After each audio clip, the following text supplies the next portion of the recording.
আজ বিকেলে সাংবাদিক বৈঠক অভিষেকের বাংলাকে বদনাম করার চক্রান্ত তথ্য প্রমাণ দিয়ে চক্রান্ত ফাঁস করব।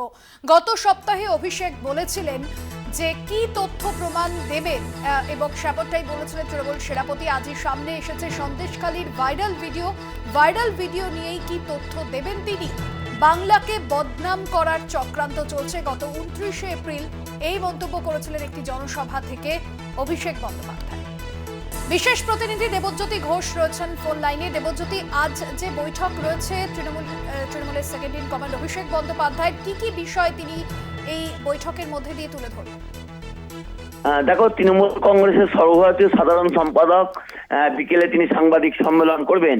সেখানে যেমন সন্দেশখালী ইস্যুকে তিনি যেভাবে রাজনৈতিক উদ্দেশ্যে ব্যবহার করা হয়েছে, তারও যেমন সেই ভিডিওকে তিনি সামনে নিয়ে এসে তিনি বিশ্লেষণ করবেন, তেমনি কিন্তু আর বেশ কয়েকটি বিষয় রয়েছে। যেমন কুণাল ঘোষ নিয়ে তিনি আলোকপাত করতে পারেন, কারণ কুণাল ঘোষকে নিয়ে যে গত কয়েকদিন ধরে যে ঘটনা ঘটছিল তার একটা চূড়ান্ত পরিণতি কিন্তু আজকে ঘটতে পারে সেই সাংবাদিক সম্মেলন থেকে। তবে অত্যন্ত গুরুত্বপূর্ণ, অভিষেক বন্দ্যোপাধ্যায় 29শে এপ্রিল ঘোষণা করেছিলেন যে কিভাবে নির্বাচনকে প্রভাবিত করার জন্য ভারতীয় জনতা পার্টি অর্থকে ব্যয় করছেন, কিভাবে পরিকল্পিতভাবে বিভিন্ন মাধ্যমকে ব্যবহার করে যেমন সন্দেশখালী ইস্যুকে তারা সামনে নিয়ে এসেছেন, তেমনি আরো কয়েকটি ইস্যু যেভাবে ভারতীয় জনতা পার্টি ব্যবহার করতে চাইছেন লোকসভা নির্বাচনে, কিভাবে অর্থের ব্যবহার হয়েছে সেই ছবিও যেমন তিনি তুলে ধরবেন, তেমনি কিন্তু আরো বেশ কয়েকটি বিষয় নিয়ে তৃণমূল কংগ্রেসের পক্ষ থেকে আজকে বেশ কিছু ঘোষণা অভিষেক বন্দ্যোপাধ্যায় করবেন। এছাড়াও আরো একটি নতুন কর্মসূচি, যে লোকসভা নির্বাচনের যে আরো 4টি দফা বাকি রয়েছে, সেই জায়গাতেও তৃণমূল কংগ্রেসের পক্ষ থেকে বেশ কিছু কর্মসূচি কিন্তু আজকে ঘোষণা করবেন। এবং 29শে এপ্রিলে তিনি ঘোষণা করেছিলেন যে কিভাবে নির্বাচনকে প্রভাবিত করা হচ্ছে, কিভাবে সন্দেশখালী ইস্যুকে সামনে আনা হচ্ছে, তার সত্যতা তিনি প্রকাশ করবেন।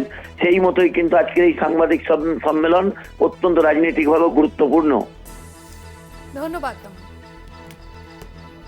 গত 29শে এপ্রিল অভিষেক বন্দ্যোপাধ্যায় ঠিক কি বলেছিলেন শোনা। বিজেপির যে কোনো নেতা এরা যা বলছে সব মিথ্যে। এই যে সংবাদ মাধ্যমে যারা টিভিতে যা খবর দেখায়, আমি আপনাকে বলছি 90% খবর মিথ্যে। এদের মেরুদণ্ড দিল্লির নেতাদের কাছে বিক্রি করা। কেন মিথ্যে বলছি? আমি হাতে তথ্য ছাড়া কথা বলি না। এক সপ্তাহে প্রমাণ করব যে কিভাবে সংবাদ মাধ্যম, বিজেপি আর কেন্দ্রীয় সরকারের একাংশ বাংলাকে কুলসিত করেছে। এক সপ্তাহের মধ্যে প্রমাণ করব।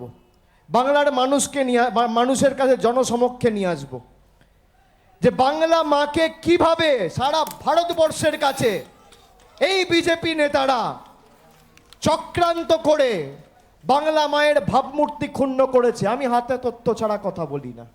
আমার হাতে তথ্য রয়েছে, ঠিক টাইমে নিয়ে আসবো। আমি ওসব বলি না, বোম ফেলবো, বিস্ফোরণ করব, এত তারিখে এই হবে। আমি জ্যোতিষ নয়, গণৎকার নয়, আমি ভবিষ্যৎবাণী করি না। তবে আমার বাংলা মায়ের একজন সুপুত্র হিসেবে এই মাটিতে জন্মেছি, এই মাটিতেই মরব।